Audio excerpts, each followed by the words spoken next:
தமிழன் தொலைக்காட்சி சொந்தங்களுக்கு கிறிஸ்டோபர் தாஸின் அன்பு வணக்கங்கள். இன்றைய அரசியல் அரங்கம் நிகழ்ச்சிக்காக நம்முடன் இணைந்திருப்பவர் ரெட்டைமலை சீனிவாசன், மக்கள் இயக்கத்தின் நிறுவன தலைவர் திரு ராமமூர்த்தி இணைந்திருக்கிறார். அவரோட நிறைய விஷயங்கள் பேசலாம். குறிப்பாக தமிழகத்தில் பட்டியலின மக்களுக்கு எதிராக நடந்து வருகின்ற அநீதிகள், கொடுமைகள், இப்படி ஏராளமான நிகழ்வுகள் நாள்தோறும் அரங்கேறிக் கொண்டு வருவதை நாம் பார்க்கிறோம். குறிப்பாக சமீபத்திய வடகாடு சம்பவமாக இருக்கட்டும், அதற்கு முன்னதான வேங்கை வயல் உள்ளிட்ட பல்வேறு பிரச்சனைகள் தொடர்கதையாகி வருகின்ற சூழலில் இந்த ஆட்சி பொறுப்பேற்றவுடன் திராவிட முன்னேற்ற கழகம் பட்டியலின மக்களை பெரிதும் காப்பாற்றும் தேர்தல் வாக்குறுதிகளாக அவருடைய பொருளாதாரத்தை உயர்த்துவதற்கும் நலத்திட்டங்கள் அடிப்படையிலும் அவர்களுடைய உரிமைகளை பாதுகாப்பதற்கும் பெரும் முனைப்பு காட்டும் என்று எதிர்பார்த்த நிலையில் இந்த அரசாங்கமும் உண்மையில் பட்டியலின மக்களுக்காக என்ன செய்தார்கள் என்ற கேள்வி, விமர்சனம், கருத்துக்களோடு நம்முடன் அமர்ந்திருக்கிறார் திரு ராமமூர்த்தி. அவரை வரவேற்று நாம் நிகழ்ச்சிக்குள்ளாக செல்லலாம். சார் வணக்கம்.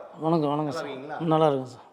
நான் தலைப்பில் குறிப்பிட்டது போல பட்டியலின மக்களுக்கு எதிராக நடைபெற்று கொண்டிருக்கின்ற அநீதிகள், கொடூரங்கள் குறைந்த பாடில்லை. நான் பேசக்கூடிய இந்த நொடி கூட ஏதாவது ஒரு இடத்தில் ஒரு பட்டியலினம் சமூகத்தை சேர்ந்த ஒருவர் தாக்கப்பட்டு கொண்டிருப்பார், அவருடைய உரிமைகள் பறிக்கப்படும். இதுதான் நம்ம நாள்தோறும் பார்க்கக்கூடிய வருகின்ற தகவல்கள், செய்திகளாக இருக்கிறது. இப்படியான ஒரு சூழலில் அரசியல் கட்சிகளை கடந்து பல்வேறு அமைப்புகள், இயக்கங்கள், ஒருங்கிணைப்பு குழுக்களாக செயல்பட்டு கொண்டிருக்கக்கூடிய ஒரு சூழலிலும் அவர்களுக்கான உரிமைகள் மிகச்சரியாக சேருகிறதா, அவருடைய உரிமைகள் கொண்டு சேர்க்கப்படுகிறதா அப்படின்ற பல்வேறு கேள்விகள் தொடர்கதையாக வருவதை நம்ம பார்க்குறோம். ஸோ இப்படியான ஒரு சூழலில் ரெட்டைமலை சீனிவாசன் மக்கள் இயக்கத்தோட பணிகள் என்ன, இது ஆரம்பிக்கப்பட்டதுக்கான காரணங்கள் என்ன சார்? அதாவது சார், மக்களுடைய ஒடுக்கப்பட்ட நசுக்கப்பட்ட மக்களுடைய பிரச்சனைகளை ஆரம்ப காலகட்டத்திலேருந்து நான் என்னுடைய தகப்பனுடைய வளர்ப்பின் பேரால் சாதியினுடைய கொடுமையை தெரிஞ்சு கொண்டேன். சாதியினுடைய ஒரு கார்ட்டூன் பொம்மை மாதிரி ஒரு இதழை என்னுடைய தகப்பனார் என்னிடத்தில் காட்டி நம்முடைய சாதியுடைய நிலைமை இதுதான் என்று எனக்கு தெரிவித்தார். அந்த காலத்தில் சாதியுடைய விஷயங்களை எடுத்து புரட்சியாளர் அம்பேத்கருடைய நிகழ்வுகளும் புரட்சியாளர் ரெட்டைமலை சீனிவாசனுடைய நிகழ்வுகளும் இவர்களுடைய சம்பந்தப்பட்ட விஷயங்களை வைத்து என் பகுதியில் இருக்கக்கூடிய மக்களுக்கு சிறு சிறு பணிகளையும் சிறு சிறு பிரச்சனைகளையும் தீர்த்து கொண்டு இருந்தேன். அது கால மாற்றல் அப்படியே மாறி ஒரு புரட்சியாளன், சிந்தனையாளன் பூவை மூர்த்தி அவர்களுடைய இயக்கத்தில் என்னை இணைத்து கொண்டு நீண்ட காலமாக அதில் பயணித்து மேலூர் முருகேசனுடைய படுகொலையை அதை கண்டித்து தமிழகம் முழுவதும் அந்த நிகழ்வை வெளியே கொண்டு வந்து ஒரு மிகப்பெரிய தமிழகத்தில் புரட்சியை உண்டாக்குனவர் அண்ணன் பூவை மூர்த்தியார் தான். அந்த சம்பவத்தில் சிறை சென்று ஒரு குண்டாசும் நாங்கள் வழக்கு அண்ணனோட அவர் அண்ணன் என்னுடைய பகுதியில் A1 A2 நானாக இருந்தேன். A3 இன்னைக்கு மீடியாத்தில் இருக்கக்கூடிய அண்ணன் TSS மணியும் இருந்தார். இந்த மாதிரி அந்த வழக்கை கிட்டத்தட்ட 23 வருட காலமாக எக்மூர் நீதிமன்றத்திலையும் திருவொற்றூர் நீதிமன்றத்தில் அந்த வழக்கு நடந்தது. இந்த மாதிரி பல்வேறு இந்த சமூகத்துக்கோசம் நாங்கள் பல்வேறு விஷயங்களை கையில் எடுத்து ஆர்ப்பாட்டங்கள், மறியல்கள், வாகனம், இந்த மாதிரி சில சம்பவங்களை அரசுக்கு இந்த மக்களுடைய வழிகளை தெரிவிப்பது எந்தெந்த ரீதியில் முடியுமோ அந்தந்த விஷயத்தை இந்த மக்களுடைய பிரச்சனைகளை அரசாங்கத்துக்கு பதிவு வச்சு அதற்காக பலமுறை இந்த சமூகத்துக்கோசம் சிறை சென்றிருக்காங்க. ஆனால் இவ்வளோ காலம் வரைக்கும் இவ்வளோ போராளிகளையும் இவ்வளோ சமூக தலைவர்களும் சந்தித்த இந்த சமூகம் இன்னும் கூட சுதந்திரம் பெறாமல் வாழ்ந்து கொண்டிருக்குது. இதுதான் இந்த இழிவு நிலை இந்த தமிழகத்தில் அதிகமாக, இந்தியா முழுவதும் இருக்குது. ஆனால் தமிழகத்தில் இன்னும் தலைவரிச்சு கொண்டு தான் இருக்குது. நீங்கள் குறிப்பிட்டபடி இந்தியா முழுவதுமே தலித் மக்கள், பட்டியலின மக்கள் தாக்கப்படுகின்ற சம்பவங்கள் தொடர்கதையாகி கொண்டிருக்கிறது. ஒப்பீட்டளவில் தமிழகத்தில் குறைந்த அளவில் இருக்கக்கூடும், ஒரு ஒப்பீட்டளவில் சொல்கிறேன். ஆனால் நடைபெற்று கொண்டு தான் இருக்கிறது என்பது மறுப்பதற்கில்லை. இப்போது நான் தலைப்பில் குறிப்பிட்டது போல் உங்களை போன்ற அமைப்புகள், அரசியல் கட்சிகள், அதிகாரம் பெற்றிருக்கக்கூடிய கட்சிகள் எல்லாம் கூட ஒரு சேர குரலில் தான் நீங்கள் இதற்கான எதிர்ப்புகளை பதிவு செய்து வருகிறீர்கள். ஆனால் இருந்தும் கூட சமீபத்தில் இந்த வடகாடு பிரச்சனையாக இருக்கட்டும், வேங்கை வயல் உள்ளிட்ட பிரச்சனைகள், அது ஒரு பானை சோற்றுக்கு ஒரு சோறு பதம் என்ற அளவில் தான் அது ஏராளமான பிரச்சனைகள் தொடர்கதையாகி கொண்டு இருக்கும்போது இதற்கான தீர்வு அப்படின்றது ஒரு ஆட்சி அதிகாரம்னு சொல்கிறீங்க. ஆனால் ஆட்சிகள் மாறினாலும் காட்சிகள் மாறவில்லை என்பதாகத்தான் இந்த நிகழ்வுகள் தொடர்ந்து இருப்பதை நம்ம பார்க்குறோம். இதை நம்ம எப்படி புரிஞ்சுக்கலாம்? இதை எப்படி பார்க்குறீங்க? இல்லை, யார் ஆட்சியாளர்கள் வந்து அமர்ந்தாலும் கூட அது அதிமுகவாக இருக்கட்டும், திமுகவாக இருக்கும், நான் பல இடத்துல அப்படி தான் விமர்சனம் பண்ணுவேன்.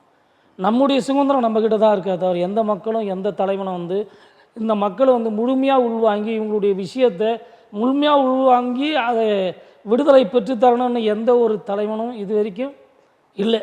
அரசியல் ரீதியாக சமூக ரீதியான தலைவர்கள் வந்து கொண்டு தான் இருக்காங்க. அவங்களுடைய பணியை நான் யாருமே தொய்வாக செய்யவில்லை. பொருளாதாரம் மிக்க சமூகத்தில் இருக்க வந்து வெளியே வரக்கூடிய பொருளாதாரமாக இருந்து போராடக்கூடிய தலைவர்களும் போராடிக்கிட்டு தான் இருக்காங்க. பொருளாதாரம் இல்லாத போராடக்கூடிய தலைவர் அனுமை நேற்று கூட இந்த தமிழ் தொலைக்காட்சியில் தலைவர் பேசியிருந்தார், அம்பேத் வெங்கடேஷன். அவரெல்லாம் மிகப்பெரிய ஒரு போராளி. காரணம், அவர்கிட்ட இருக்கக்கூடிய ஒரு பெரிய மைனஸான ஒரு இந்த சமூகத்துக்கே மைனஸான ஒரு எதிரி என்னடானா பொருளாதாரம் தான். பொருளாதாரத்தினுடைய இந்த சமூகம் கையில் பெற்றிருந்தானா இதனுடைய இந்த சமூகத்தினுடைய வளர்ச்சியே வேறு, இதனுடைய விடுதலையே ஒரு பக்கம் வேறு. இந்த விடுதலை பொருளாதாரம் கிடைக்கக்கூடாததுனால தான் இந்த மக்களுடைய பின்னடைவு. இப்போ அவர் போன்ற அம்பேத் வெங்கடேஷ் போன்ற நபரெல்லாம் நீங்கள் எடுத்திங்கன்னா அவர்கிட்ட பணமே இருக்காது. ஒரு ஏழ்மையான போராளி தலைவர் அவரெல்லாம் மூர்த்தி அண்ணன் காலகட்டத்திலேருந்து போராடி கொண்டு இருக்கிறார். அவரோடு இணைந்து போராடி இருக்கிறார். அவரோடு இணைந்து பல போராட்டங்களை நான் அம்பேத் வெங்கடேஷோடு இணைந்து பல போராட்டங்களை பல நிகழ்வுகளை நாங்கள் பண்ணியிருக்கோம். உண்மையாக சொல்ல போனால் மூர்த்தி அண்ணன் கூட ஆரம்பிக்கிற காலகட்டத்தில் பூவையார் 5 நபர்களை கொண்டு தான் ஒரு இயக்கத்தை கட்டினார் விடுதலை கோசம். ஏன்னா அண்ணல் அம்பேத்கர் சொன்னது போல் 500 பன்னிக்கூட்டங்களை நம்பதை விட 5 சிங்கக்குட்டிங்களை நம்ப உன்னுடைய போர்க்களத்தை நீ ஜெயிக்கலான்னார். அந்த மாதிரி தான் இப்போ பூவையாரும் சரி அம்பேத் வெங்கடேஷன் சரி நாங்களாக இருந்தாலும் மக்கள் சக்தி எங்களிடம் இருந்தாலும் எங்களுடைய ஆதங்கத்தை இந்த மக்களுடைய ஆதங்கத்தையும் எங்களுடைய உரிமையும் எங்களுடைய ஆதங்கத்தை தெரிவிக்கிறதுக்கு இந்த மாதிரி பல்வேறு இடத்துல நாங்கள் போராட்டங்களும் ஆர்ப்பாட்டங்களும் சேர்ந்துக்கிட்டு தான் இருக்கோம். ஆனால் இது தீர்வு வந்து இது வரைக்கும் கிடைக்கல. நீங்கள் இப்போ விடுதலை என்ற ஒரு பெரிய வார்த்தையை பயன்படுத்தினீர்கள். விடுதலை கிடைக்காத நிலையில் தான் இன்னும் பட்டியல் மக்கள் இருக்காங்க. அதில் எந்த ஒரு மாற்றமும் கிடையாது. என்ன விடுதலையே இல்லையே. இப்போது அம்பேத்கர் எழுதின அரசியலமைப்பு சட்டத்தில் பார்த்தீங்கன்னா ஒரு குடியிருப்பு மக்களை இன்னொரு குடியிருப்பு அகற்றத்துக்கு கூட 3 கிலோமீட்டர் தான் இருக்கணும். அது இதுவே சட்டத்தில் இருக்குது, உங்களுக்கு தெரிஞ்சிருக்கும், எல்லாருக்கும் தெரிஞ்ச விஷயந்தான். அப்போது ஒரு பாரிஸில் இருக்கக்கூடிய மவுண்ட் ரோடு அந்த ரிச்சி ஷீட் ஓரத்தில் இருந்தவங்கள இப்போது ஒரு இடத்துல இதில் பார்த்தீங்கன்னா அகற்றக்கூடிய நிலைமை இந்த மக்களை இந்த பூர்வகுடி மக்களை மட்டும்தான் செய்கிறாங்க. ஆக்கிரமிப்பாளர்கள் நீதிமன்ற உத்தரவுன்றது தான் முதன்மைப்படுத்தப்படுகிறது. இல்லை, இந்த மண்ணின் மைந்தனுங்க, இந்த மண்ணின் மைந்தன்கிட்ட இருக்கக்கூடிய நிலங்களை சொத்துக்களை பணங்களை எல்லாம் மாற்று சமூகத்தை சேர்ந்தவனும் மாற்று மொழியை சேர்ந்தவனும் பிடிங்கிட்டு அவன் எங்கே இருப்பான்? இருக்கக்கூடிய இடம் அவனுக்கு அதுதான். நான் என்ன சொல்கிறேன், நீ அந்த இடத்த ஆக்கிரமிப்பு பண்ணு. 3 கிலோமீட்டர் சிட்டி ஃபுல்லாக எவ்வளோ இடங்கள் இருக்குது. அதை கவர்மெண்ட் ஃபண்டில் இந்த மக்களுக்குன்னு டாட்கோ ஃபண்டை எடுத்து எவ்வளோ ஒதுக்குறாங்க. அந்த ஃபண்டுலேருந்து எடுத்து நீங்கள் என்னென்னவோ சமத்துவபுரம் கட்டுறாரு கருணாநிதி, எவ்வளோ பேர் இதை மிஸ்யூஸ் பண்ணுறாங்க, இல்லை ரிட்டர்ன் அனுப்பிச்சிடுறாங்க. அந்த பணத்தில் இந்த இடத்துக்கு மக்களுக்கு இந்த சென்னையில் இருக்கக்கூடிய ஒரு தனியார் நிலத்தை வாங்கி அந்த இடத்துல இவங்களுக்கு குடியிருப்பு கட்டித்தர்றாங்க. ஏன் அதை செய்ய மாட்டீங்க? இங்கேருந்து கடந்து இப்போ கண்ணகி நகர் அவன் வாழ்வாதாரம் எங்கே இருப்பான்? ரிச்சி ஸ்ட்ரீட் மவுண்ட் ரோட்டில் இருந்து வேலை செய்யணும் போக அவனை அகட்டணும். நீங்கள் ரிச்சி ஸ்ட்ரீட்டில் அங்கேருந்து இருக்கக்கூடிய கடைகளில் வேலை செய்து அன்னாடம் பொழப்பு ஓட்டிக்கிட்டு இருக்கவனே நீ அங்கே போய் போட்டு ஒரு பாத்ரூமில் 2 குடும்பம் குளிக்கணும்னு வைக்கிறீங்க. அது எந்த விதத்துலங்கண்ணா? எப்படி அகற்றுகிறார்கள்? அது அராஜகமான எவ்வளவு சிக்கல் இருக்குது. இது அதிகாரிகளும் ஆட்சியாளர்களும் உணர மாட்டேன்றாங்களா, இல்லை உணர மறுக்கிறார்களா, இல்லை நீங்கள் இப்படி தான் இருக்கணும்னு நினைக்கிறாங்களா? இல்லை, இதுதான் கான்செப்ட். இந்த மக்கள் இப்படி இருந்தால்தான் இந்த வறுமையை காட்டி சிம்பித்தியை உருவாக்கி வாக்கு வங்கியும் பொருளாதாரத்தையும் ஆளுகின்ற கட்சிகள் யாராக இருந்தாலும் பணத்தை சம்பாதிக்கவும் வாக்கு வங்கியை சம்பாதிக்கும். அந்த வாக்கு வங்கினாலே முடிஞ்சு போச்சு. அதை சம்பாரித்து இவனுக்கு போய் உட்காரும் போது இருக்கின்ற பல கோடி பணத்துக்களை சூறையாடப்படுதான். மக்கள் தெளிவில்லை, அறியாண்மை, தன்னிடம் உள்ள ஒரு அதை எப்படி, அதாவதுன்னா அந்த என்னால் போராட முடியும், என்னால் போர் செய்ய முடியுன்ற பக்குவத்திலிருந்தும் பின்னடைவில் இருக்கக்கூடிய இந்த மக்களுடைய நிலைமை தான். போர்க்கணத்தில் இவங்க வந்து எல்லா இடத்துலையும் அடிப்படுறாங்க. பொருளாதார ரீதி, நில உடைமையார் இல்லை, எவ்வளோ இருந்தாங்களோ அவ்வளோ பணத்தையும் பொருளாதாரத்தையும் நில உடைமையாளர்கள் எல்லாத்தையுமே பறிக்கப்பட்ட ஒரு மக்கள் வாழ்வாதாரத்துக்கோசம் ஏதோ மனிதனாக பிறந்து விட்டமே வாழ வேண்டும் என்ற காரணத்தினால இருக்கக்கூடிய ஆக்கிரமிப்பு இடத்த கூட நீ அகற்றனா அகற்றக்கூடிய இடம் உனக்கு ஜீவம் என்ன வருது? உங்களுக்கு அம்பேத்கர் எழுதின சட்டத்திலே 3 கிலோ சுற்றளவில் இருக்கக்கூடிய இந்த மக்களை இங்கே இருக்க குடியிருப்பு அங்கே அகற்றி வச்சு நீ உங்கள் அரசாங்க தேவைக்கு தேவை இருந்தால், ஆனால் அரசாங்க தேவைக்கு நீங்கள் நினைக்கிற மாதிரி எதுவுமே கிடையாது. தனி ஒரு நபருக்கு தான் இவங்க எல்லா வேலையும் செய்கிறாங்க. ஒரு காலகட்டத்தில் சென்னை பெரும்பரச்சேரியாக இருந்த சென்னை ஒட்டுமொத்த காலகட்டத்தில் இந்த சென்னை இன்னைக்கு விரல் விட்டு எண்ணக்கூடிய திறமையாக ஏதோ அவருடைய அம்பேத்கர் புரட்சியாளர் ரெட்டமலை சீனிவாசன் மூலியமாக பெற்ற உரிமையினால் சில பறையர்கள் சென்னையில் பொருளாதார ரீதியாகவும் தன்னிச்சைப்பட்டு ஏதோ வாழ்ந்து கொண்டிருக்கிறாள் எண்ணிக்கை அளவில். மற்ற மக்கள் எல்லாம் எல்லாருமே இந்த மாதிரி அரசாங்கத்தால் அகற்றப்படக்கூடிய நபர்களாக தான் இருக்காங்க தவிர இன்னைய வரைக்கும் இப்போ பார்த்தீங்கன்னா கண்ணங்கிணறு, செம்மஞ்சேரி போன்ற நகரில் இது இந்த மக்களுடைய ஒரு ஏரியாவாக ரவுண்டு கட்டாங்க. எங்கே அகற்றினாலும் இப்போ மூலக்கடைன்ற ஒரு பகுதியை அறிஞ்சிருப்பீங்கன்னு நினைக்கிறேன். அந்த பகுதியில் கூட இந்த மெட்ரோ ட்ரெயின் வருதுன்னு சொல்லிட்டு அங்கே ஒரு 50-60 குடிசையை கம்ம சொல்லிட்டான். டைமும் கொடுத்துனா நீ ஹவுசிங் போர்டில் போயிடுங்க, ஒன்று செம்மஞ்சேரி போங்க, இல்லைன்னா கண்ணகி நகர் போங்க. அப்போ இந்த எங்களை ஒட்டுமொத்த மக்களை தூக்கின்னு போய் ஒரு பகுதியில் அடைச்சி வச்சிடறான். அப்போ இந்த சென்னையினுடைய பூர்வகுடியான அந்த பறையருடைய சமூகம் எங்கே திண்டாடி இருக்குன்னு தெரியல. இது எந்த தலைவன் இது விடுதலை மக்கள் நல திட்டங்களுக்கு அல்லது மக்கள் அரசாங்கத்தின் கட்டுமான பணிகளுக்கு நிலங்களை கையகப்படுத்தலாம் அப்படின்னு அரசாணை இருக்குது. அதை தான் சொல்கிறாங்க. நீங்கள் குறிப்பிடும்படி 3 கிலோமீட்டர் அப்படி அகற்றலாம், அதுக்கான தேவை ஏற்படும் எனில் அகற்றலாம் அப்படின்னு புரிந்து கொள்ள முடிகிறது. ஆனால் அப்படி தான் நடைபெறுகிறதா, அந்த காரணத்திற்காக தான் அகற்றப்படுகிறார்களா அப்படின்றது எப்படி? இல்லை, இது கார்பரேட் கம்பெனியுடைய சில பெரிய பெரிய முதலாளிகளுக்கோசம்தான் அரசாங்கம் யார் வந்தாலுமே அதற்கு தானே செவிசாட்சி பண்ணுறாங்க. இது கார்பரேட் நிறுவனங்கள் அப்படின்னு பொதுவாக அப்படி சொல்கிறீங்களா? இப்போ சமீபத்தில் இந்த அனகாம்புதூர் ஆக்கிரமிப்பாளர்கள் அகற்றம் நம்ம பார்த்தோம். அது கார்பரேட் தானே. அது என்ன கார்பரேட்? இந்த கம்பெனி ஃபுல் ஆக்கிரமிப்பு அவன் பக்கத்தில் பண்ணியிருக்கான், இதை அகற்றான். நான் என்ன சொல்கிறேன், ஆக்கிரமிப்பு 2 கரையின் மீதும் 2 பேரும் பண்ணியிருக்காங்க. அந்த நீங்கள் குறிப்பிடக்கூடிய அந்த கட்டிடம், அந்த பெரு நிறுவனம் அங்கே இருக்குது, இவங்க இங்கே இருக்கிறாங்க. அப்போ அதற்காக இவங்களையும் அகற்றணும்னு கேட்குறேன். அவனுடைய வளர்ச்சி மிக 10,000 கோடியை போட்டு ஒரு அசட்டை வாங்கி கட்டுறான். 10,000 கோடி மதிப்புள்ள ஒரு சொத்தை போட்டு அது ரியல் எஸ்டேட் டெவலப்மெண்ட் பண்ணுறான். வரக்கூடிய நபரெல்லாம் செல்வந்தராக இருப்பாங்க. அந்த செல்வந்தர்களும் எனக்கு எதிர இவனையா வச்சுட்டு இருக்குன்னு தான் கேட்பான். எடுத்த உடனே அதானே கேட்பான். இப்போது ஒரு பெரிய லெவலில் இருக்கக்கூடியவன் 10,000 கோடி சொத்து மதிப்பு போட்டு பணத்தை வாங்குறவன் இவன் ஏன் இருக்கான்னு சொல்லிட்டு தான் இவனை காலி பண்ணணும். மதுரையில் துணி போட்டு முடியுது போன்றா அதை விட ஒரு கேவலமான சம்பவம் எங்கேயுமே இருக்காது. அந்த மதுரை அந்த காவாவுக்கு 4 கோடி ரூபா ஒதுக்கி வருஷத்துக்கு ஒரு டெண்டரை ஒதுக்கி அதை க்ளீன் பண்ணாமல் இதை விட ஒரு தமிழக அரசு என்னத்தை நம்ம சொல்ல முடியும்? இது ஒரு செயலா? அப்போ இது மக்கள் சாதாரண ஒரு மக்கள் எல்லார் மக்களும் வாழக்கூடிய ஒரு கழிவுநீர் தண்ணிக்கே போட்ட அரசாங்கம். அமெரிக்க அதிபர் டெல்லி வரும்பொழுது இதே செயலை செய்ததாக கொதித்தெழுந்தார்கள். ஆமாம், பாஜக செய்தது துணி போட்டு மறைத்தார்கள் அப்படின்னு பாஜக எழுந்தார்கள். ஆமாம், அது எழுந்தாங்க. ஆனால் இவங்க என்ன பண்ணாங்கன்றது இவங்களுக்கு தான் தெரியணும். இது மக்களுக்கே தெரியுது. ஆனால் மக்கள் வேறு வழி இல்லைன்ற ஒரு காரணத்தினால என்ன பண்ணுறாங்கன்னா இப்படி தான் இருக்காங்க.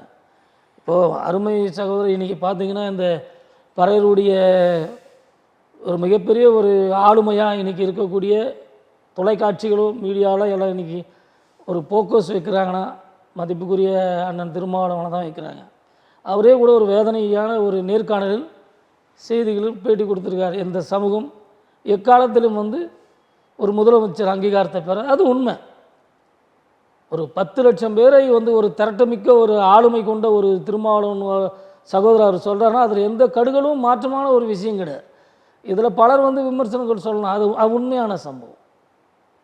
அவராலே இன்னைக்கு 2 நாடாளுமன்ற உறுப்பினர், 4 சட்டமன்ற உறுப்பினர், சில இடங்களில் மேயராக ஒரு 2-3 இடத்துல இருக்காங்க, துணை மேயராக இருக்காங்க, உள்ளாட்சி மன்ற இதுலையும் இருக்காங்க. ஆனால் என்ன பலன்? இந்த மக்களுக்கு என்ன செய்ய முடிஞ்சது? அவரால் கூட கை கட்டப்பட்ட ஒரு ஆட்கள் தானே தவிர யாராலையும் இதை பண்ண முடியும். என்னைக்கு இவங்க ஆட்சி படத்தில் அம்பேத்கர் சொன்னது போல அரசியல் அங்கீகாரம் இந்த மக்கள் என்னைக்கு பெறுறாங்களோ அன்னைக்கு சுதந்திரம் கிடைக்கணும். யாரால் செய்ய முடியவில்லை, வேறு வழி இல்லை. இந்த குரல்கள்லாம் எப்படி புரிஞ்சுக்கிறதுன்னு கேட்குறேன். அதிகாரம் மிக வலிமையானது, அதை அடைந்து விட்டால் அனைத்தும் எளிமையானது புரட்சியாளரோட வரிகள். அதிகாரத்துக்கும் ஓரளவுக்கு வந்த பிறகும் நீங்கள் குறிப்பிட்டீங்க ஒரு 10 லட்சம் பேர் ஒருங்கிணைக்கக்கூடிய ஒரு சக்தியாக கூட இருக்காங்க. அந்த 10 லட்சம் பேரை ஒருங்கிணைக்கக்கூடிய சக்தியாக இருப்பவர்களால் கூட ஒன்றும் செய்ய முடியவில்லை என்றது அது அது நம்பக்கூடிய வாதமா? இல்லை உண்மைதான். ஏன்னு கேட்குறேன். இல்லை அவ்வளோதான், இந்த சமூகத்தினுடைய கட்டமைப்பு அப்படி தான் வச்சுட்டானுங்க. யார் வைத்திருக்கார்கள் நினைக்கிறீங்க? இல்லை மாற்று சமூகத்தை சேர்ந்த ஆளுகின்ற அரசு தான், வேற என்ன சொல்ல. இதில் எந்த ஒரு மாற்றமும் கிடையாது. இந்த சமூகம் இப்படி தான் இருக்கணும். ஏன்னா இந்த சமூகத்தினுடைய பார்வையை இப்படி தானே பார்க்குறானுங்க. இது தொப்புள் நான் வந்து ஆரம்ப காலகட்டத்தில் குறவர் பகுதியிலும் வந்த வரலாறே எங்களுக்கு வந்து நீண்டது ஒரு வரலாறு. என்னை பறையன் தான் மூத்த குடி என்று சொல்லக்கூடிய இன்றைய மாற்று சமுதாயம் அன்றைக்கு சொல்ல 1008 பாடு 38 பாலை குடித்த கருணாநிதியே சொல்கிறாங்க. அவர் தான் தமிழ் பெரிய இதுவெல்லாம் சொல்கிறாங்க. ஏன் தமிழுக்கு பறையன் மூத்த குடி எங்கேருந்து பிறந்தான் எவன்டா வளர்ந்தானே, ஏன் அந்த தமிழை கருணாநிதி தெரிஞ்சிருந்தா அவர் சொல்லியிருக்க மாட்டாரா? அந்த தமிழ் குடி மூத்த குடி அவன் தானடா, அவனை ஏன்டா இப்படி பண்ணுறீங்க? ஏன் அந்த கருணாநிதிக்கு அந்த எண்ணம் இல்லையா? இந்த கருணாநிதி ஆரம்ப காலகட்டத்தில் முற்போக்கு சிந்தனையில் இவங்க வந்து ஆட்சி அமைச்சிருந்து அந்த நல்ல எண்ணத்தை மனசில் வச்சு பண்ணியிருந்தாங்கன்னா, ஒரு சேகுவாரா படல் கேஸ்டோ போல இவங்க அந்த பொதுவான ஒரு எண்ணத்தில் இருந்து சிந்தனையாளராக இருந்திருந்தாங்கன்னா இந்த சமூக விடுதலை என்னைக்கே இருந்திருக்கு. இன்றைக்கி எங்களெல்லாம் நீங்கள் அழைச்சி இந்த தொலைக்காட்சியில் பேச வேண்டிய அவசியமே இருந்திருக்கு. அரசாங்கம் ஒரு நல்ல ஒரு மனிதன், ஒரு தூய்மையான மனிதன் இந்த ஆட்சி பீடத்தில் அமைந்தானா சாதி தீண்டாமை என்பது இந்த தமிழகத்தில் எண்ணி ஒரு மாதத்தில் ஓடிக்கலாம். அரசாங்கம் நினைக்கிறது கிடையாது. அரசாங்கம் நினைச்சாக்க எதையும் பண்ண முடியாதுன்னா அப்புறம் எதுக்கு மன்னராட்சி, எதுக்கு மக்களாட்சி, எதுக்கு தேவையில்லை. வன்கொடுமை தடுப்பு சட்டம்லாம் அமலில் இருக்குதானே? இல்லை அது வந்து வன்கொடுமை தடுப்பு சட்டம் வந்து நீங்கள் சொல்கிறது பார்த்தீங்கன்னா அதுவும் ஒரு கண் துடைப்பு தான். எதுவுமே நடைமுறைக்கு வராது. நீங்கள் வந்து நடைமுறைக்கு நீங்கள் 1000 சட்டங்களை கொண்டு வந்தாலும் இந்த தாழ்த்தப்பட்ட மக்களுக்கும் பிற்படுத்தப்பட்ட மக்களுக்கும் நீங்கள் கொண்டு வந்தால் கூட அந்த சட்டங்கள் முழுவதும் அதை ஆளுமை பண்ணி அது ஜியோ பாஸ் பண்ணுற இடம் எங்கே வருது பாருங்கள். அந்த மக்கள் கிடையாது. அது ஒரு மாற்று சமூகத்தை சேர்ந்தவன் தானே உட்காரோம். இந்த டாட்கோ வங்கின்னு நீங்கள் சொல்கிறீங்க. இந்த சமூகம் வந்து பொருளாதாரத்தில் முன்னோங்கி வரணுன்றதுக்காக அண்ணல் அம்பேத்கரும் புரட்சியார் ரெட்டமலை சீனிவாசனும் எம்சி ராஜா போன்ற பல தலைவர்கள் போவாங்க. அதற்கு டாட்கோக்கு முன்னதாக நீங்கள் ஒரு விஷயம் ரொம்ப கவனமாக சொன்னீங்க. அதிகாரிகள் அரசாங்கம் சட்டம் இயற்றினால் கூட அதை செயல்படுத்தும் இடத்தில் இருக்கக்கூடிய அதிகாரிகள் வந்து அதை செயல்படுத்த தவறுகிறார்கள். ஏனென்றால் அவர்கள் வந்து சாதிய பாகுபாடு, அவர்களோட உளவியல் இதற்கு ஒரு பெரும் சிக்கலாக இருக்குதுன்னு சொன்னீங்க. அப்போ அதுக்கு அரசாங்கம் என்ன செய்ய முடியும்? அரசாங்கம் ஆளுமையில் உட்கார்ந்தா மேட்டு சாதி தானே, மேல் சாதி சம்பந்தம் அதையும் உட்கார்ந்துட்டு இருக்கான். அது யாருமே பெருசாக எடுக்கிறதில்ல. நாங்கள் மனு கொடுக்க போகிறோம். இப்போது சமீபத்தில் ஒரு சகோதரனுக்கு நான் அண்ணன் அம்பேத்கரனும் போயிட்டு மனு கொடுத்தோம். ஒரு 10 பேர் தலைவரோட. எதற்காக? ஒரு தோழர் மேலே வந்து பொய் வழக்கு போடுறாங்க ஃபாரஸ்ட் ஆஃபீஸருங்க. அதை கண்டித்து அண்ணன். எந்த பகுதியில்? சேலமோ நம்ம சரியாக எனக்கு நினைவில் இல்லை. அந்த பகுதிக்கோசம் போகும்போது அப்போ அந்த அதிகாரி என்ன பண்ணுறாருன்னா அவரும் வாங்குறாரு மனுவை நடவடிக்கை. அவர் வந்து எஸ்சி எஸ்டி பிரிவுக்கோசம் தனியாக போடப்படக்கூடிய அவர் இந்த சமூகத்தை சேர்ந்தவர் தான் போல. அவர் எல்லாத்தையும் பேசிட்டு நான் நடவடிக்கை எடுக்கிறேன். பல முறை இந்த மாதிரி அவர்கிட்ட கொடுத்துட்டேன். இந்த மக்கள் என்னைக்குங்க, அதாவது இன்றைக்கி சேகுவாரையும் பிரபாகரனையும் இன்றைக்கி உலகம் முழுவதும் பேசப்படுகிற காரணம் என்னடான்னா, சேகுவாராவும் பிரபாகரனும் வந்து விடுதலைக்கோசம் போராட்டங்களையும் ஆர்ப்பாட்டங்களையும் கையில் எடுக்கலை. ஆயுத கலாச்சாரத்தை நம்பினாங்க. இன்றைக்கி சேகுவாராவை தமிழ்நாட்டு முழுவதும் பனினை எழுதி கொண்டு இந்தியா முழுவதும் சிந்தனையாளன் புரட்சியாளர் சில பேர் தெரியாத பசங்க கூட போட்டுன்னு சுற்றுறானுங்க. அந்த சேகுவாரா புகைப்படத்தை போட்டுன்னு போகிற பசங்களை கேட்டால இவர் யாருன்னு தெரியல, நல்லாகிறன்னு போட்டான்னா. ஆனால் மிகப்பெரிய ஒரு போராளி. அந்த போராளி எழுந்தின விடுதலை தான் இன்றைக்கி கியூபா. அதே போன்று இன்றைக்கி ஈழத்தமிழர் பிரச்சனையை பேசணும்.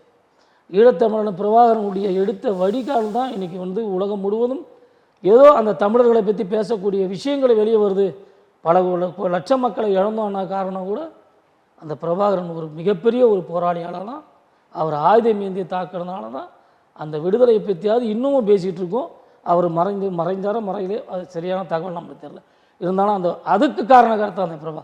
இந்த மக்கள் தமிழகத்தில் வந்து ஆயுத கலாச்சாரத்தை எடுத்து தழுந்துனாங்க. அதுதான் ஒரு மிகப்பெரிய காரணம். ரெண்டாவது, அரசாங்க ரீதியாகவே இந்த மக்கள் எங்கே முடியாத பகுதியிலே இந்த பறையர்களோ பல்லர்களோ வசிக்கிறாங்களோ அந்த பகுதியில் இவங்க ஆயுதம் வச்சுக்கொள்ளலாம் இருக்காங்க. நாங்கள் ஆயுதம் வைக்காமே எங்கள் மேலே பல எஃப்ஐஆர்கள் பாயுது. சட்டமே எங்களுக்கு இருக்குது, சட்டத்தில் இடம் இருக்குது. உங்களுடைய காப்பாற்றி கொள்வதற்கு நீங்கள் ஆயுதம் வச்சுக்கலாம். அது அந்த சட்டத்தை திருத்தி கூட எம்ஜிஆர் கூட பல இடத்துல போட்டு நீங்கள் இது கூட வச்சுங்க அப்பன்னு கூட சொல்லியிருக்காரு. சமீபத்தில் அதை வந்து மாற்றி இப்போ ஒரு 3 ஆண்டுகளுக்கு முன்னாடியே 4 ஆண்டுகளுக்கு முன்னாடியும் ஒரு சுப்ரீம் கோர்ட்டு லாயரே வந்து அதை சொல்லியிருக்காரு. எங்கே நீங்கள் முடியாத இடத்துல வசிக்கிறீங்களோ அங்கே இருக்கக்கூடிய தலித் மக்கள் வந்து உங்கள் ஆயுதத்தை, உங்கள் உயிரை காப்பாற்ற ஆயுதத்தை நீங்கள் வச்சுருக்காண்டாங்க. அப்போ கூட எங்கே நாங்கள் எங்கள் மேலே தானே வழக்கு வருது. கண்ணகி நகர் மேலே எவ்வளோ வழக்கு, பிள்ளைங்க மேலே. அவன் வேலை வெட்டிக்கு நீ எத்தனை அங்கே வச்சுட்டு அவன் என்ன பண்ணுவான்? அவன் பொருளாதாரத்துக்கு இங்கேருந்து அப்புறப்படுத்தப்பட்டு அங்கே போய், அதாவது ஒரு கேவலமான விஷயம். அதில் அந்த கண்ணகி நகரில் இந்த செம்மஞ்சேரிலாம் பார்த்துக்கலாம், ஒரு பாத்ரூமு 2 வீடு எப்படி வருவாங்க? 2 டோர் ஓப்பன் பண்ணி வரணும்னா அப்படி இருக்கா? இருந்திருக்கா? இப்போ இருக்க, போய் பாருங்களா. அதுக்கெல்லாம் நாங்கள் அங்கேயே ஆர்ப்பாட்டம் போட்டு அங்கேயே மறியெல்லாம் தெரிவிச்சிருக்கோம், அங்கேயே நிறைய விஷயம் பேசியிருக்கோம். இன்னைக்கு அந்த இடத்துல அங்கே இருக்கக்கூடிய விளையாட்டுத்துறையில் இருக்கக்கூடிய கபடி பிளேயராக இருக்கக்கூடிய அந்த பெண்கள் அணியும் ஆம்பளை பசங்களை, சில ஸ்போர்ட்ஸில் சில தோழர்கள் அங்கே அந்த நகருடைய பேர் இன்றைக்கி கொஞ்சம் மாற்றிட்டு வராங்க.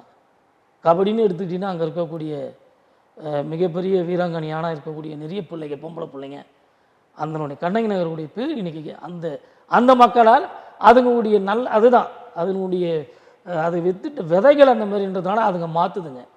அந்த பிள்ளைகிட்ட தான் இப்போ அந்த அரசாங்கம் மாற்றலை. ஒரு அரசாங்கம் நினச்சா எல்லா இதுவும் செய்யலாங்க. எனக்கு தெரிஞ்ச வரைக்கும் ஒரு அரசாங்கம் 1 மாதமோ இல்லை அதிகபட்சம் 1 வருஷத்துக்குள்ளே இந்த தீண்டாமை ஒழிச்சிருக்கலாம். சுதந்திரம் அடைஞ்சு இத்தனை வருடத்துக்குள்ளே இந்தியா முழுவதுமே அடையலை, தமிழ்நாட்டில் பர்டிகுலராக அடையலை. அப்புறம் சரி செய்து விட முடியும், அரசாங்கம் நினைத்தால் சரி செய்து விட முடியும். ஆனால் சரி செய்ய முயற்சிக்க தவறுகிறார்கள் என்பது உண்மை. அது உண்மை, நம்ம களத்தில் பார்க்குறோம். அப்படிதான் புரிஞ்சுக்கணும்னு சொல்கிறீங்க. ஆமாம், மக்கள் வந்து எத்தனை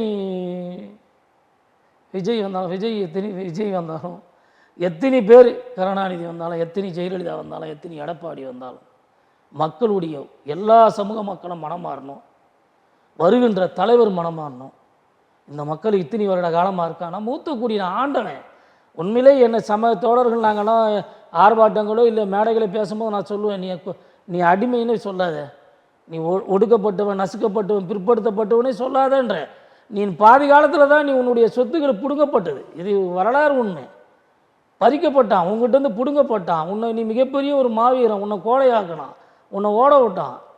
இது ஒரு ஆளுமையான மக்களை வச்சுக்கிட்டு சதிதனமான வேலைகளை செய்தானுங்க. சமீப காலமாக தானே இவன் வந்து ஒரு ஒடுக்கப்பட்டவன், நசுக்கப்பட்டவனா. ஒரு காலகட்டத்தில் இவன் தானே எல்லாமே தமிழ் மக்களுக்கு ஒரு தாயாக வாழ்ந்தவனே இவன் தானே, பறையர்குடி தானே. இதுலேருந்து வெளியே வந்த சமூகம் தானே மற்ற எல்லா சமூகமே. ஆனால் தாய் மார்பிலே பாலை குடிச்சிட்டு தாய் மாறி கொலை பண்ணுற கதையால் இருக்குது. ஆனால் மற்ற சமூகம், இந்த பறையர் சமூகத்தை விட்டு இருக்கக்கூடிய மற்ற பல்லரும் பறையர் சமூகத்தை விட்டு மற்ற சமூகம், இந்த மக்கள் தான் மூத்த குடிங்க.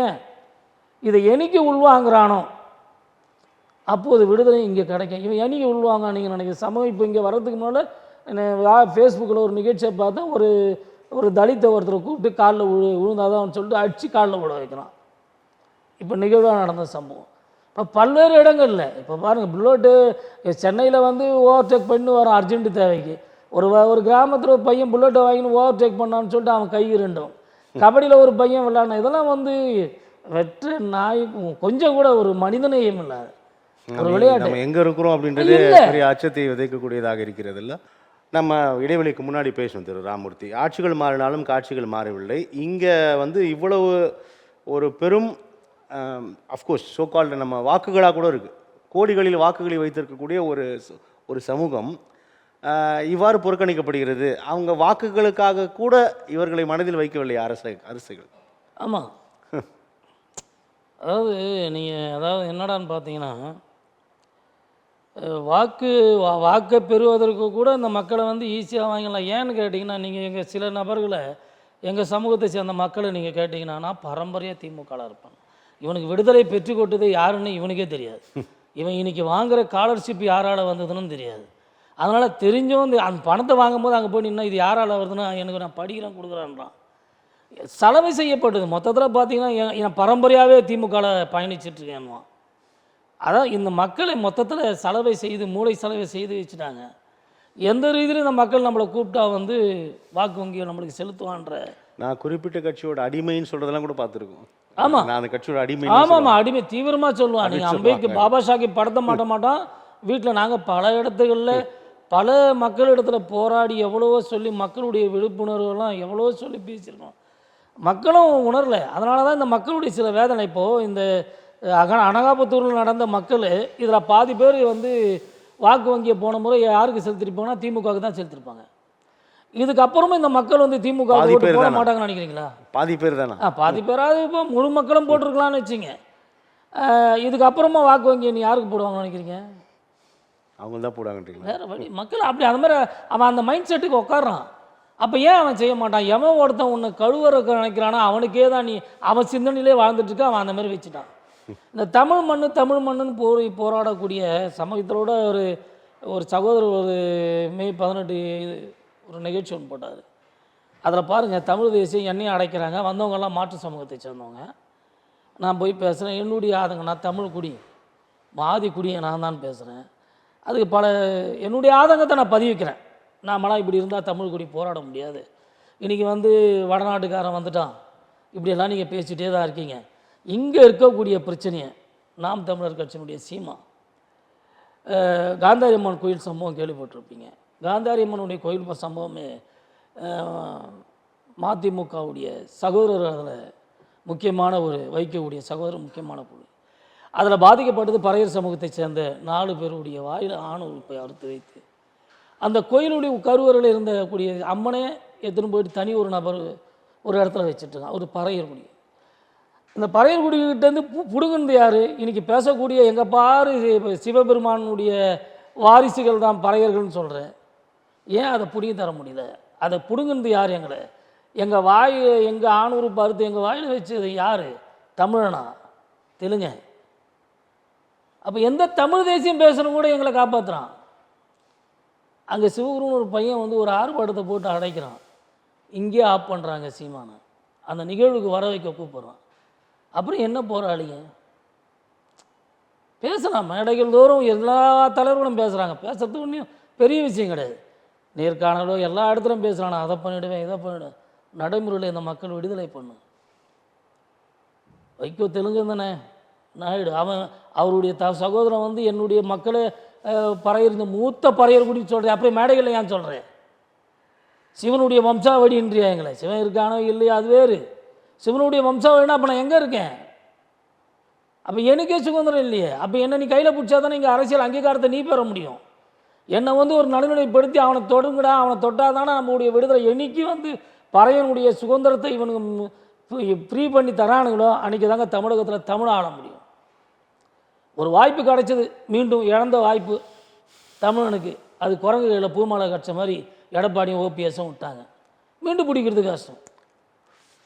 இப்போ என்னுடைய வீட்டில் நான் உட்காந்தாதாங்க என்னுடைய வீடு ஒடிக்கின்ற போது ஏதோ ஒரு பழுது அடைஞ்சிச்சுன்னா அதுக்கு நான் அப்போ தான் பழுது பார்க்க முடியும். என் வீட்டில் உட்காந்து வந்து வேற ஒருத்தன் உட்காந்துட்ருக்கான், டென்னண்ட் ஒருத்தன், அவன் எப்படிங்க எல்லாத்தையும் பார்ப்பான்? முடிஞ்ச வரைக்கும் இங்கே இருக்கக்கூடிய விஷயங்களை அவன் வந்து சீர்கெடுக்க தான் பார்ப்பான். எந்த தமிழ் தேசியம் பேசணும்னோ இங்கே அந்த காலத்தில் பேசின தமிழ் தேசியம் எவனமோ தமிழை வந்து வாய் சொல்லாதான் வச்சுருந்தான். இங்கே ஆளுமை பண்ணுறவங்க எல்லாருமே பார்த்திங்கன்னா மாற்று மொழியை சேர்ந்தவங்க தான் இங்கே ஆளுமை பண்ணிகிட்ருக்கான். இதுக்கு காரணம் இங்கே இருக்கக்கூடிய ஆதிக்க சாதி வரி பிடிச்ச தமிழர்கள். இவன் இவன் எங்கேருந்து வந்தோமோ தாயுடைய பறையர் சமூகத்தை இவன் என்னைக்கு அந்த கையில் பிடிக்கிறானோ, இவன் என்னைக்கு அவன் தலைமையில் ஏந்து நிற்கிறானே, திருமாவளவனை ஏந்துங்க. இல்லை, இதற்கான பிரச்சனைகள் நீங்கள் தமிழ் தேசியர்கள் சொல்வதை விட திராவிடர் வெஸ் தமிழ் தேசியம் தானே போயிட்டுருக்குது. நீங்கள் தமிழ் குடிகளில் ஆதிக்க சாதிகளை குறை சொல்கிறீர்கள், அந்த சிக்கல்கள் இருக்குது, நான் மறுப்பதற்கு இல்லை. இவையெல்லாம் கடந்து தானே நம்ம ஒரு புள்ளியில் தமிழர்களாக இணையணுன்றதானே அடைப்பாக இருக்குது. அப்போ நம்ம எதிரில் இருக்கக்கூடியவர்கள் திராவிடர்கள் பார்க்காம நம்ம மீண்டும் தமிழர்களை கட்டமைக்கிறது நம்ம அது இன எழுச்சிக்கு பயன்படுமான்னு கேட்குறேன். அதாவது தமிழர்களாக வந்து ஒருங்கிணைச்சு தமிழர்களாக எங்களை கையில் பிடிச்சால் மட்டுமே இந்த தமிழ் விடுதலை வந்து முழுமை பெறும். இல்லைனா முழுமை பெற வாய்ப்பே இல்லை. அதான் சொல்கிறேன்ல, எல்லாம் பேசலாம், எல்லாம் வீரமிக்கமாக பேசலாம், எல்லாம் பண்ணலாம். அருமை சகோதரோட பாமகவுடைய தலைவர் ராமதாஸ் ஐயா யாருடைய ஜியோலையும் இல்லை, எந்த அரசியல் கட்சியுடைய பயாலால் இல்லை. உண்மையிலே ஒரு மிகப்பெரிய சிந்தனையாளர் தான் ராமதாஸ். பொதுச் செயலாளர், மருத்துவர். ஆமாம், பொதுச் செயலாளர் ஒரே கட்சி பாமக தான். நான் உண்மையிலே பாராட்டுவேன். இந்த 2 சமூகம் இணைஞ்சாலே போதுங்க. இந்த 3 சமூகம், பறையர் வன்னியரும் பல்லரும் பறையர்களும், இவங்க 3 பேரும் இணைஞ்சாலே தமிழகத்தை ஒரு மாற்றம் கொண்டு வரலாம். ஆனால் அது ஒரு ராமதாஸ் நினைச்சாலும் ஒரு அன்புமணி நினைச்சாலும் அதெல்லாம் முடியாது. ஒட்டுமொத்த அந்த வன்னியர் மக்களை இவங்க மாற்றணும். ஏய் அவன் நம்ம சொந்தம், அவன் தான் நம்மளுக்கு மூத்த, இதை சொல்ல. ஆனால் அவர் பயாலால கொண்டு வந்தார், ஒரு தலித் ஏழ்மலை ஆக்குனார். இப்போ இன்னைக்கு கூட ஒருத்தர் இருக்கலாம், அந்த ஒருத்தருக்கு நீ சுதந்திரம் கொடுத்து பிரயோஜனம் இல்லையே. அந்த ஒரு தலித் குடிமகனில் ஒட்டுமொத்த பறவைகளை பார்த்துருக்கணும், ஒட்டுமொத்த பல்லர்களை பார்க்கணும். ஜான் பாண்டியனை கூட அழைச்சி, ஜான் பாண்டியனுடைய வழிகாட்டி வந்து ஐயா ராமதாஸ். பல மேடைகளில் பல இடத்துக்களை சொல்லியிருக்காரு ராமதாஸ். ஆனால் அவருடைய திருமணத்தை இவர் தான். அப்போது அவரும் ஒன்று ஏற்றுக்கிறாங்களே, பலரும் ஏற்றுக்கிறோம். அப்போ இந்த ரெண்டு சமூகத்தை நீங்கள் இணைச்சி பண்ணியிருந்தா இன்றைக்கி தமிழகத்தில் மிகப்பெரிய ஒரு மாற்றம். இந்த ரெண்டு சமூகம் தானே அதிகமாக இன்றைக்கி சண்டைகளை போட்டுக்கிறது, அங்கங்கே மோதிக்கிறது ரெண்டு சமூகம் தானே. எந்த மக்களும் வந்துங்க சென்னை முழுவதும் இன்றைக்கி எல்லாமே கலப்படமாக இருக்கும். ஆனால் இன்றைக்கும் வந்து சென்னைன்னு சொல்லிட்டு நீங்கள் பல கிராமங்களில் போய் சொன்னாலும் கொஞ்சம் யோசிப்பான். சில பேர் மாற்று சமூகத்தை சார்ந்த இவன் அதிகபட்சம் 90% பரப்பிள்ளைங்க தான், கொஞ்சம் யோசிச்சே உள்ளே விடுவான். நவீன தீண்டாமையும் பல்வேறு விதமாக இருந்துக்கிட்டு தானே இருங்க.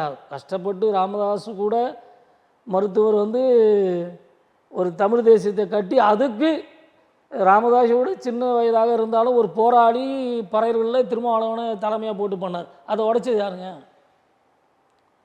திராவிட இயக்கம் தான் உடைச்சது. சமீபத்தில் இந்த பாட்டாளி மக்கள் கட்சியோட அந்த உட்கட்சி விவகாரம், குறிப்பாக மருத்துவருக்கும் திரு அன்புமணி ராமதாஸுக்கும் இடையிலான அந்த விரிசல், அதனை தொடர்ந்து ஒரு விதமான கடுமையான மோதல்கள் போய்கொண்டிருப்பதை நம்ம அறிவோம்.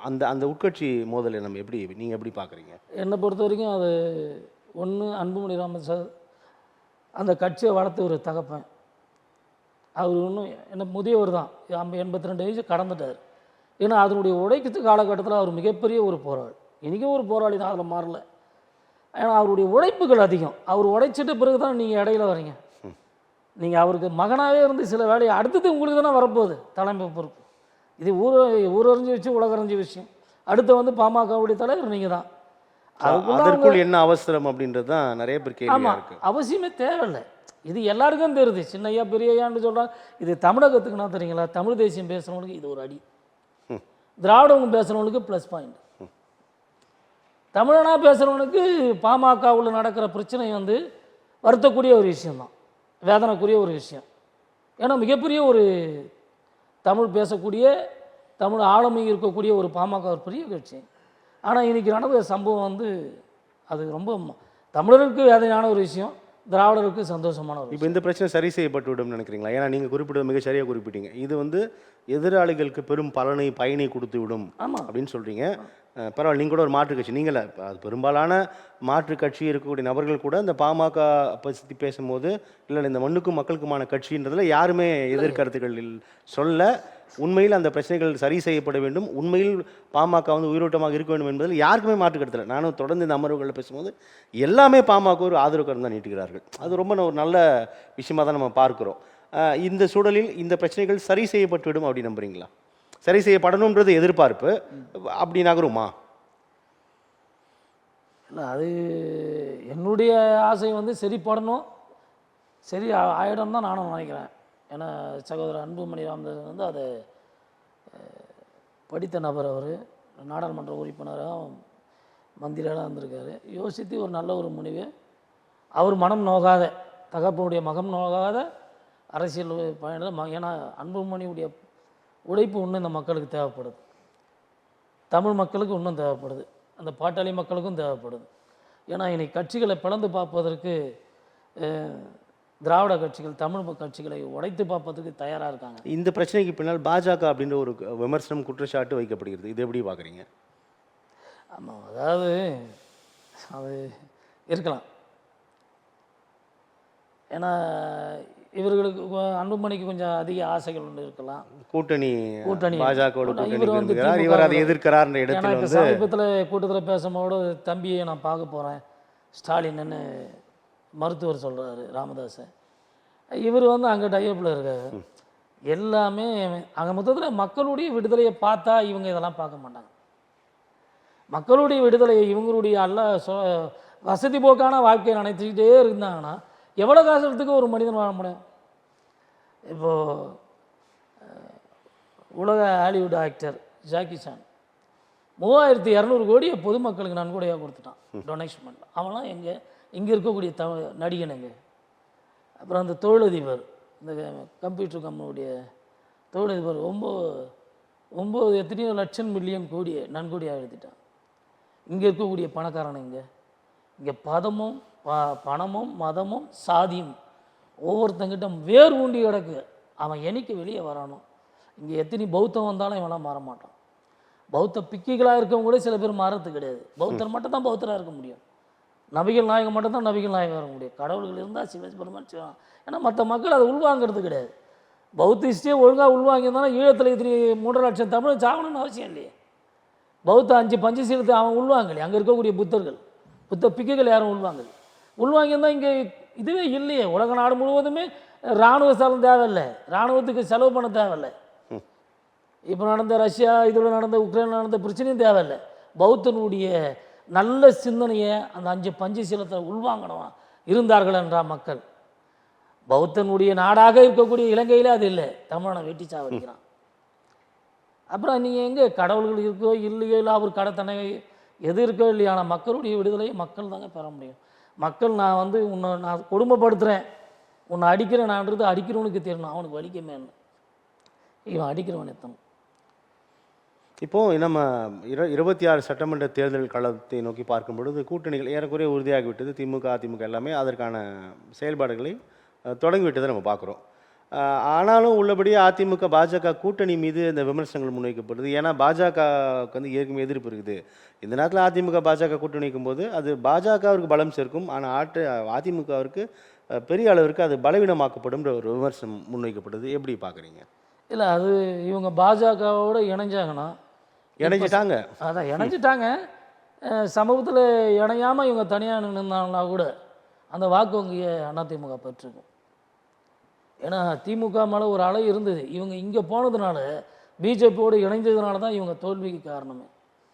ஏன்னா பிஜேபி இங்கே அவன் நல்லவன், அவனுடைய பேரே இங்கே தமிழகத்தில் நல்ல பெயர் கிடையாது பிஜேபியுடைய பேர். அவனோட இணைஞ்சதுனால இவங்களுக்கும் ஒரு ஃபெமிலியர், ஒரு ஸ்டார் ஃபிகர் இல்லை. சரி, இவங்க கையில் வச்சுட்டு எல்லாருமே பொருளாதாரம் தான் சார். தான் சம்பாரிச்சு வச்ச பணத்தை காப்பாற்றணும், வேறு வழி கிடையாது. தான் சம்பாரிச்சு வச்ச பணத்தை காப்பாற்றணும், நமக்கு மேலே எவன் இருக்கான்னு பார்த்தா அவன் தான். அவன்கிட்ட போய் சரணாகதி ஆகிடுறாங்க. அதில் இருந்தக்கூடிய முன்னாள் சட்டமன்ற எம்எல்ஏ மந்திரியாக இருந்த ஜெயக்குமார் அதானே சொல்கிறார், எனக்கு உடன்பாடு இல்லாத இடத்துல போயிட்டாங்க அப்படின்னு. மரியாதை இல்லை எடுத்து நான் தோற்றதற்கே அவங்க தான் காரணம். சிறுபான்மையினால் நிரம்பி வழிக்கூடிய ஒரு தொகுதி உண்மையிலே அதுதான் காரணம்னே ஒரு பட்டவர்த்தனமாக பதிவு செய்தார். பிஜேபியோட டைப் இல்லாமல் அவர் சுயேட்சையினாலே ஜெயிக்கக்கூடிய நபர் அந்த பகுதியில் ஜெயக்குமார், அவர் முன்னாள் மந்திரி. ஆனால் எப்போ அவங்க பிஜேபியோட டைப் வச்சாங்கன்னு முடிஞ்சு போச்சு. ஆனால் இது தேர்தல் கூட்டணி மட்டும்தான், கொள்கை கோட்பாடுகள்லாம் எந்த சமரசமும் கிடையாது. அது முழுக்க முழுக்க எலெக்ஷனோட அலைன்ஸ் மட்டும்தான் அப்படின்னு எடப்பாடி அந்த கருத்தை பதிவு செய்கிறார். எப்படி புரிஞ்சுக்கலாம்? இல்லை சார், இப்போ எடப்பாடி அலைன்ஸில் போட்டு ஜெயிச்சிட்டாரு. ஜெயிச்சு சிஎம் உட்கார்றாரு. மோடி சொல்கிறத கேட்க மாட்டாரா? ஒரு சாதாரண ஒரு கோயிலில் இருக்கக்கூடிய அர்ச்சகர் சொல்கிற வேலையை கூட எடப்பாடி செய்தாகணும். 2% இருக்கக்கூடிய பார்ப்பனர்கள் சொல்லக்கூடிய வேலை தாங்க எடப்பாடியும் செய்யணும். இன்றைக்கி இருக்கக்கூடிய ஸ்டாலின் அதான் செய்கிறாரு. யாரும் அதெல்லாம் இல்லைன்னு சொல்ல முடியாது. ஆரிய பிராமணர்களை இன்றைக்கி அந்த 2% இருக்கக்கூடிய அந்த நயவஞ்சர்கள் பேச்சை கேட்டு தான் இன்றைக்கி இந்தியா முழுவதும் வேலை செய்து திராவிடம் சொல்லக்கூடிய இவனும் அந்த வேலை தான் செய்யணும். எல்லாருமே அதான் செய்யணும். பிராமணர்களுடைய மூலியை வாங்கி தான் இவனுக்கு வாடகை வேலை செய்கிறான். ஏன்னா அவன் எல்லா இடத்துலையும் உட்காண்டான். அட்மின் இன்றைக்கி எங்கெங்கே இருக்கோ உயர்நிலை தட்டில் அவன் தான் உட்காந்துருக்கான். அவன் தான் கீழே எல்லாத்தையும் பண்ணுறான். இவர் செய்யாமலாம் இருக்க முடியாது. எனக்கு கொள்கை உடன்பாடு எல்லாம் அவங்க கிட்ட கிடையாது. என் கட்சி பயாலா வேறு தான். நீ அடமானம் வச்சுக்காது தான். உன் பயாலா நீ அங்கேருந்து பார்க்க போகிறீங்க. 26 சட்டமன்ற தேர்தல் தொடர்பாக பார்க்கும்பொழுது இந்த கூட்டணி கணக்கு வழக்குகள் அல்லது இந்த அதிமுக பாஜக விவகாரங்கள் போன்றவற்றால் திமுகவிற்கு வெற்றி உறுதி, அதனால்தான் அந்த கட்சி பெரும் நம்பிக்கையோடு இருக்குது அப்படின்னு ஒரு விமர்சனம் தொடருது. எப்படி பார்க்குறீங்க? எப்படி புரிஞ்சுக்கலாம்? இல்லை, திமுக 26 சட்டமன்ற எலெக்ஷன் டப்பாக தாங்க இருக்கும். கொஞ்சம் கடுமையாக தான் அவங்க அதை சந்திக்க வேண்டியதாக இருக்கும். தேர்தலை ரொம்ப கடுமையாக சந்திக்க வேண்டியதாக இருக்கும். இல்லை, எதிர்கட்சி தான் இந்த சிக்கல்கள் இருக்குதுன்னு சொல்லும் போது வேறு யார் இருக்கா? மாற்றே இல்லையே. இல்லை, இந்த புதிதாக வந்திருக்க தமிழக வெற்றி கழகம் ஒன்று இருக்கு இல்லையா, அதையும் இவனுக்கு தானே பிளெண்ட் பண்ணி அனுப்புகிறானுங்க, உருவாக்கி அனுப்புறது. யார்? திமுகவா? இல்லை, இவங்க பிஜேபி. தொடர்ச்சியாக தாவேக்கா மறுக்கிறாரு. ஆனால் அது பிஜேபின்னு சொல்வதை நம்ம சொல்லிட்டு இருக்கிறாங்க. ஆனால் அதுக்கு தொடர்ந்து மறுக்கப்படுது. பேக் போன் தானே அவங்க. எந்த அடிப்படையில் இந்த குற்றச்சாட்டு சொல்கிறீங்க? இல்லை இவர் நான் என்ன சொல்கிறேன், நான் ஒரு 200 கோடி ரூபா சம்பாரிச்சிருந்தேன், அதை விட்டுட்டு வந்தேன். எப்போ வந்து இறங்குறீங்க? இது வரைக்கும் இந்த மக்களுக்கு எத்தனையோ வந்தது. ஏன் எல்லா சொத்தும் இருக்க சொத்துக்களை ஃபுல்லாத்தையும் எழுதி வச்சுட்டு வா அறக்கட்டளைக்கு. தமாக கட்சி நிறுவனத்தை எழுதி வை. ஏன் அந்த பணியை செய்யாமல் வர? சர்வீஸ் பண்ணுறார் சர்வீஸ். இது சரியா ராமூர்த்தி? நீங்கள் இந்த கருத்து வந்து சரியா? ஒருவர் இன்றைக்கும் ஒரு 1000 கோடிக்கு வியாபாரம் இருக்கக்கூடிய ஒரு உச்ச நடிகர் மக்கள் பணிக்காக கட்சி வருகிறார். நிறைய விமர்சனங்கள் முன்வைங்க, நான் வேணான்னு சொல்ல. ஆனால் எல்லா சொத்தையும் எழுதி வச்சுட்டு தான் நீ பொது வாழ்க்கைக்கு வரணுன்றது அப்படி தான் எல்லாம் இங்கே செயல்பட்டு இருக்காங்களா? எனக்கு புரியல.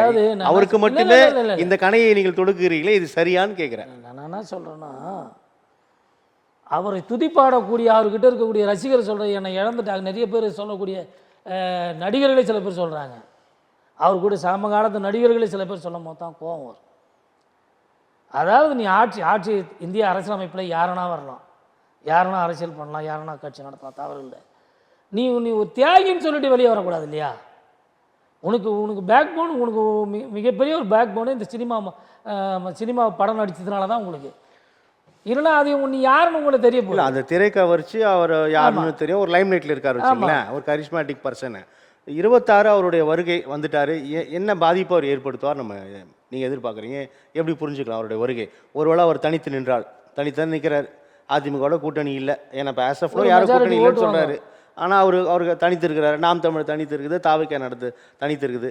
யாருக்கு பாதிப்பு, யாருக்கு பலம்? திமுகவுக்கு பாதிப்பு. எப்படி?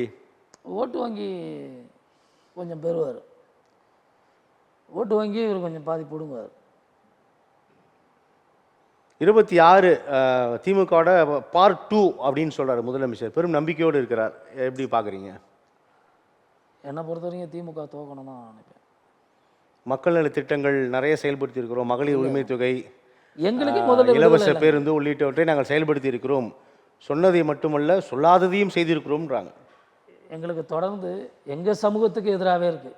மற்ற மக்களை நான் சொல்ல வேண்டிய, ஏன்னா நான் வந்துருக்குது என்னுடைய சமூக பிரச்சனை தான்.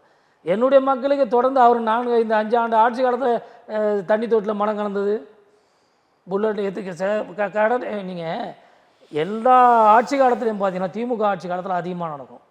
இந்த பறையர்களுக்கு மட்டுமே சாதிய வன்கொடுமை பிரச்சனைகள் இவங்க காலகட்டத்தில் தான் நிறைய நடந்திருக்கு. அப்புறம் இவருடைய ஆட்சி எப்படி நீ செம்மை ஆட்சின்னு எப்படி சொல்லுவீங்க? நீங்கள் எல்லார் ஆட்சி காலத்திலும் நடக்குது. நான் அண்ணா திமுக ஆதரவான நான் கிடையாது. ஜெயலலிதாவும் எங்களுக்கு நிறைய பண்ணல, யார் உட்காந்தாலும் அதே கதை தான். ஆனால் இவங்க வந்து திராவிட கட்சி இந்த மக்களை வச்சு வெளியே வந்தவங்க.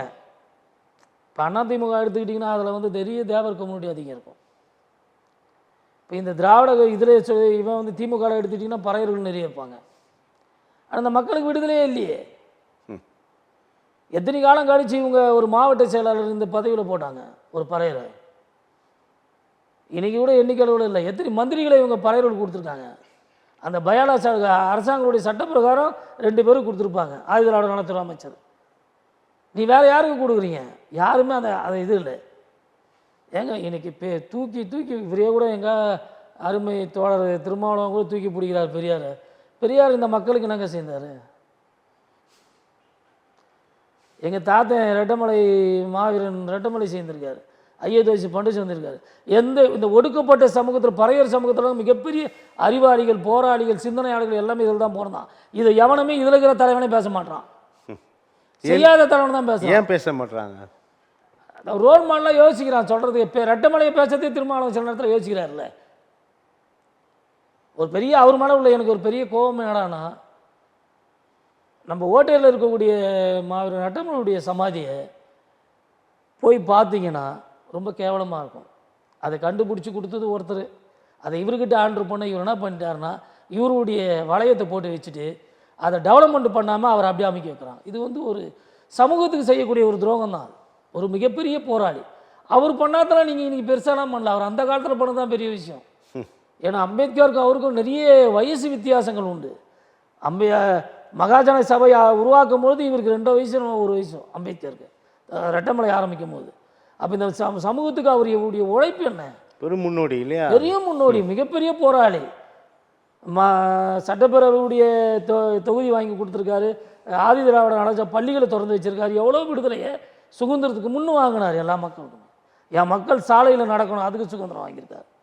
எவ்வளோ உரிமையை வெள்ளைக்காரங்கிட்ட போராடி வாங்கியிருக்கேன். வெள்ளைக்காரன் மட்டும் இந்த நாட்டில் இருந்திருந்தானா நாங்கள் எப்பயோ ஃப்ரீ ஆகிட்டு இருப்போம். வெள்ளைக்காரன் மட்டும் இருந்திருந்தானா இங்கே அவன் போனது தான். இந்த 2ஆம் உலகப் போர் வந்து எங்களுக்கு ஒரு சனியமே வந்து அது வரலானா இந்த மக்கள் வந்து இங்கே விடுதலை ஆகிருப்பான். அந்த பெரியார் எல்லாரும் பெரியார் இந்த அது இவரும் பேசுகிறாரு.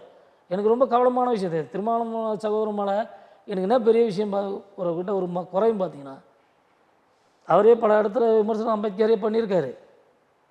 அதுக்கப்புறம் பார்த்தீங்கன்னா அந்த பெரியாரை தூக்கி பிடிக்கிறத எனக்கு நான் தவறாக சொல்ல. நான் ஒரு செல்வந்தர், நான் வந்து ஒரு மக்களுக்காக போராடுறேன், எனக்கு வாரிசு கிடையாது. அப்போது ஒரு பல கோடி சொத்துக்கு அதிபதி நான் நல்ல சிந்தனையில் இந்த ஏழை பறையர்குடி மக்களுக்கும் ஒடுக்கப்பட்ட மக்களுக்கும் நான் போராடுறேன், கோயிலுடைய போராட்டம்லாம் நான் பண்ணுறேன். நான் என்ன பண்ணியிருக்கணும், அடுத்து நான் இறக்கிற தருவாய் வந்துட்டேன். அந்த இறக்கையில தருவாய் நான் வந்த பிறகு அந்த மக்களில் ஒரு 2 பேரும் கூப்பிட்டு அந்த ட்ரெஸ்ட்டு போட்டு ஆரம்பிச்சிருக்கணும். ட்ரெஸ்ட்டில் ஒரு ஆள் பறப்பையன் இருக்கானா, இல்லை பள்ளப்பையன் இருக்கானா, இல்லை மாற்று மொழியாக இருக்கணும் அருந்ததி இருக்கானா, ஏன் இல்லை? ஒரு சின்ன லாஜிக், ஒரு பொருளாதாரம். பாருங்கள், அம்பேத்கரை விட மிகப்பெரிய ஒரு அறிவாளி, ஒரு பிதாமகன், ஒரு சித்த புருஷங்க அவரை மாரி ஒரு அறிவாளி எவனமே கிடையாது. அவரோடைய அவரை தூக்கி அவரோடையவா ஏன் இவர் ஈரோடு அம்பேத்கர் மறைவுக்கு பின் ஏன் சிலையை வைக்கவே இல்லை? இன்னும் கூட இருக்கான்னு தெரில. ஏன் அதை செய்யலை பெரியார் மண்ணில்?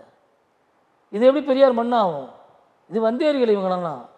இது பெரியார் மண்ணுன்னு சொல்கிறதே தவிர அப்போ இது பலர் வந்து இந்த மண் அதான் சொல்கிறாங்களே, இந்த தமிழ்நாடுன்ற ஒரு வீடை தமிழ் ஆளு ஆண்டா தானே அவன் தமிழுடைய பிரச்சனை. காரணம் என்னடானா சாதியுடைய பிரச்சனை. இங்கே தண்ணி ஊற்றி வளர்த்துக்கிட்டு தான் இருக்காங்க, அதை அடிக்கலை. ஆனால் அடிக்கணும்னு நினச்சா அது ஸ்டாலினாக இருக்கட்டும், ஜெயலலிதாவாக இருக்கட்டும், எத்தனை தலைவர்களாக இருக்கட்டும், எப்பயோ ஒழிச்சிடலாம். அதிகபட்சம் 1 வருஷம். ஒரு அரசாங்கம் நினச்சா இப்போ ஒரு 50 குடிசையை வந்து இப்போ அகற்றுறீங்களா? எப்படி அகற்றுற? போலீஸ் ப்ரொடெக்ஷன் போட்டு அகற்றுற. எந்த இடத்துல மனம் கழிஞ்சான், எவன் கழிஞ்சிருப்பான், கடைசியில் ஏன் மக்கள் மேலே அவனை கூப்பிட்டு அவனை மிரட்டி. இதுதானே வழக்கு. இப்போ சமீபத்தில் ஒரு பெரிய வழக்கு கூட சென்னையில் வந்து என் சகோதரன் மிகப்பெரிய ஒரு போராளி, சிந்தனையாளர், சமூகவுடைய விடுதலைக்காக நிறைய போராடி கொண்டு இன்னும் விடுதலை வாங்கி கொடுத்துருக்கார். மதிப்புக்குரிய அருமை சகோதரர் மறைந்த ஆம்சாங் அவருடைய சாவு எல்லாருக்கும் என்னன்றது எல்லாருக்கும் தெரியும். எதனா நாங்களால் பேச முடியுதுங்களா? இதுதான் ஆளுமை.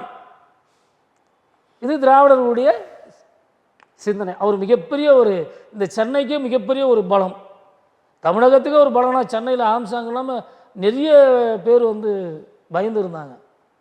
ஒரு மிகப்பெரிய மலையை சாய்ச்சிட்டாங்க. இந்த சாய்ச்ச மலைக்கு இங்கே இதுலேருந்தே ஒரு முடிச்சை போட்டு விட்டு இதை சிக்கலாக்கிட்டாங்க. ஏன் வரல ஏற்றி என் கண்ணை குத்த வச்சிட்டாங்க. இது அரசாங்கம் பண்ணக்கூடிய வேலை. அரசாங்கத்தில் யார் இருந்தாலும், நான் இருந்தால் கூட என் தேவைக்கு நான் பண்ணிக்கலாம். ஏன்னா என்கிட்ட தான் சட்ட புக்கு இருக்குது, அதிகபட்ச எஃப்ஐஆர் புக்கே என் கையில் தானே இருக்குது.